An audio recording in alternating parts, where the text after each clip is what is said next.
আসসালামু আলাইকুম।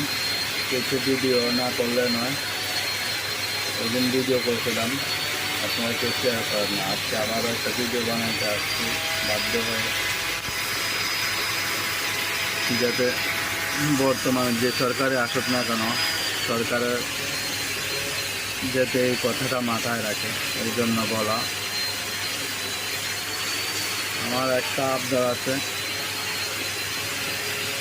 অল কান্ট্রিতে যে সকল প্রবাসী ভাইয়েরা জেলখানায় বন্দী আছে, তাদের পরিবার থেকে বিচ্ছিন্ন হয়ে আছে, তাদেরকে মুক্ত করার জন্য সরকারের কাছে আমার